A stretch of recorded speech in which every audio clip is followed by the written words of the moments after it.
Trump suspende a ajuda militar para a Ucrânia e corta fornecimento de informações de inteligência também. É um assunto que a gente precisa falar, eu fico bastante chateado em ter que trazer isso, mas a gente tem que tratar sobre esse assunto e entender de fato o que está acontecendo e as repercussões. Seja bem-vindo ao canal, aqui é o Léo Vieira, trazendo as principais informações do Brasil e do mundo. Bom, Trump suspende a ajuda militar à Ucrânia após bate-boca com Zelensky. A medida foi tomada depois que Trump mudou a postura de alinhamento dos Estados Unidos em relação à Ucrânia, que vinha desde o início dessa guerra. Sobre a inteligência, como a pausa da inteligência dos Estados Unidos impacta a operação militar da Ucrânia? O significado preciso da inteligência dos Estados Unidos para o esforço de guerra da Ucrânia, por razões óbvias, nunca foi explicado em detalhes, mas a maioria dos analistas concorda que ele desempenha duas funções importantes: ajudar a Ucrânia a planejar operações ofensivas contra as forças russas e dar a Kiev um aviso prévio vital sobre ameaças. Sem a inteligência dos Estados Unidos, a Ucrânia não será capaz de fazer uso tão eficaz de armamento ocidental de longo alcance, como os lançadores HIMARS fabricados nos Estados Unidos e os mísseis Storm Shadow fornecidos pela Grã-Bretanha e pela França, além das aplicações militares. O fluxo constante de informações em tempo real fornecidas por Washington também forneceu aos militares da Ucrânia a infraestrutura nacional crítica e à população civil informações antecipadas valiosas sobre ameaças iminentes. E também, fazendo algumas pesquisas aqui, o sistema do HIMARS, ele depende dessas informações. Ele é ligado diretamente lá com o sistema no Pentágono.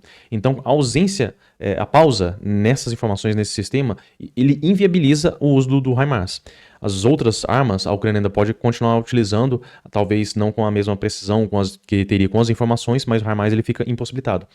Isso é muito ruim para os Estados Unidos. Primeiro, a pausa nesse fornecimento de armamento. A gente não sabe se essa suspensão vai ser duradoura, se foi só por agora, mas fica muito ruim para o Trump, porque ele meio que está se aproveitando da fragilidade de uma nação para tentar explorar essa nação. Então isso coloca ele numa posição assim, tão ruim quanto a do Putin, né? Ele está explorando uma vítima enquanto o outro está atacando a nação. E outra coisa, quando o Trump ele faz uma atitude dessa, ele coloca em xeque a indústria bélica dos Estados Unidos também, porque o HIMARS, devido ao desempenho dele nessa guerra da Ucrânia, teve uma demanda de compra muito grande. Vários países começaram a comprar mais desse tipo de armamento. Agora, com eles pausando esse tipo de fornecimento de informações, eles podem imaginar que se o Trump ou qualquer dirigente que esteja na frente dos Estados Unidos decidir que aquela batalha, aquela luta lá já não vai de acordo com os interesses deles, eles podem simplesmente interromper essas armas se eles estivessem lutando em uma batalha, em um fronte de guerra. O que acontece? Vamos supor que a França está lutando, ela possui esse HIMARS e está lutando contra outro país que é aliado dos Estados Unidos. Então os Estados Unidos, por ser favorável a outra nação, ele pode simplesmente pegar e desligar essa arma e deixar a França em desvantagem. É só um exemplo, mas dá pra gente entender o impacto que isso pode causar. Então, muitos países vão deixar de adquirir esse tipo de armamento.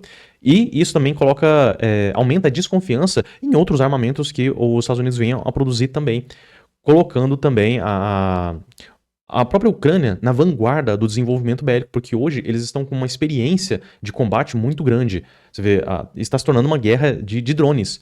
Drones, às vezes, de 10 mil dólares, que para um esforço de guerra é barato, né? Para eu comprar seria complicado, é muito difícil. Mas para um esforço de guerra, né, é algo assim barato.